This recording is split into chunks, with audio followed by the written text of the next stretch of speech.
Olá! Hoje a gente vai mergulhar numa história que todo mundo conhece muito bem, mas que, sabe, raramente a gente para entender de verdade. A história do fracasso. E vamos fazer isso de um jeito diferente, como se a gente estivesse lendo uma história em quadrinhos, quadro a quadro, para descobrir o que acontece de fato quando as coisas não saem como a gente planejou. A primeira cena começa agora. E toda a história começa com um momento, né? O primeiro quadrinho é bem simples, quase silencioso. Pensa nele assim: algo acontece, uma ação é tomada, um projeto começa, o palco está montado. E então, no segundo quadro, a tensão aparece. Aquele plano que parecia perfeito encontra um obstáculo. A expectativa, que era tão clara na nossa cabeça, não vira realidade. É o momento do desvio, sabe? A quebra daquilo que era esperado. E aqui vem o ponto-chave da nossa história. O que a gente chama de fracasso, na verdade, não é o evento em si, não é o plano que deu errado. É o rótulo que a gente coloca nele. É a nossa interpretação. O evento, por si só, é neutro. A história que a gente conta sobre ele é que dá todo o poder.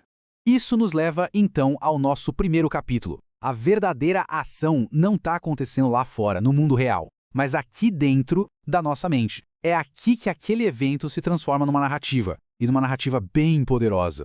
E qual é a base disso tudo? Bom, a nossa mente funciona meio que como um roteirista. Ela está sempre tentando manter a história sobre nós mesmos bem consistente, sabe? A gente busca uma narrativa que faça sentido, com um personagem principal que segue um caminho lógico. E quando acontece um evento que a gente rotula como fracasso, ele age como se fosse um erro de continuidade no nosso roteiro pessoal. Simplesmente não se encaixa na história que a gente conta sobre a nossa competência, sobre o nosso caminho certo. E aí a mente entra em alerta, tentando consertar essa falha na narrativa.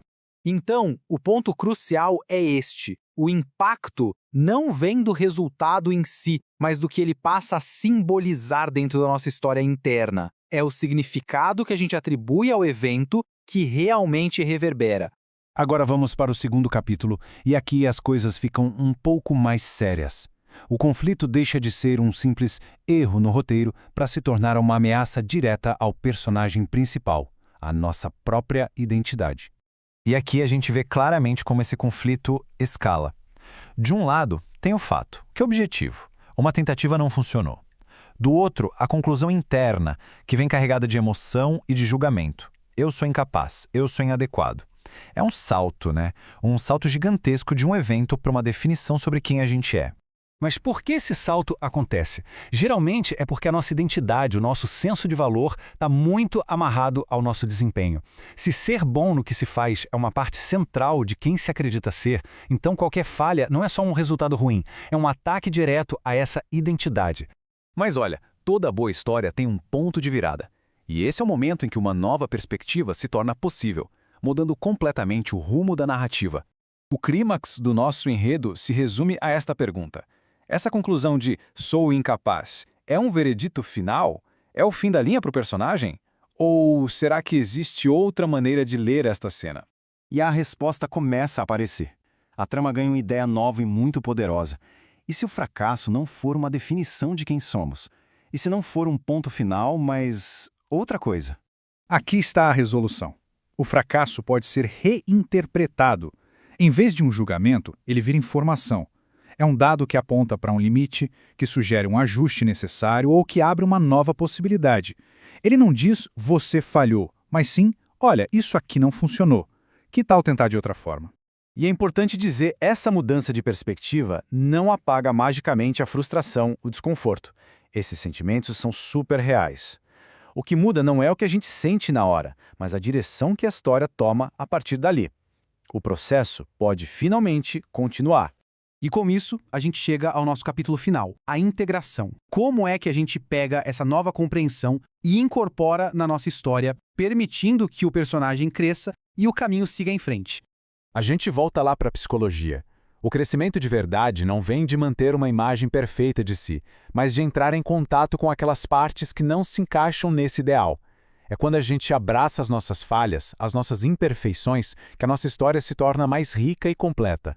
Então, como a gente faz isso na prática? Bom, primeiro, é preciso resistir àquela tentação de dar um veredito final na hora.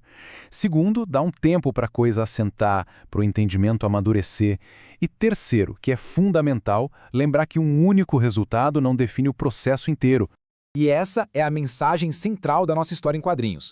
Um quadro, um único evento, nunca é o fim. É só uma parte de um painel muito maior, um caminho que continua sendo desenhado. Cada reviravolta faz parte da jornada. E assim, a gente encerra essa análise com uma pergunta para reflexão. Da próxima vez que um plano não der certo, a pergunta a se fazer é: estamos diante de um muro, um limite definitivo? Ou estamos diante de uma informação valiosa, uma pista sobre o caminho a seguir, que a gente só não decifrou ainda? A escolha de como interpretar. Essa sim define o resto da história.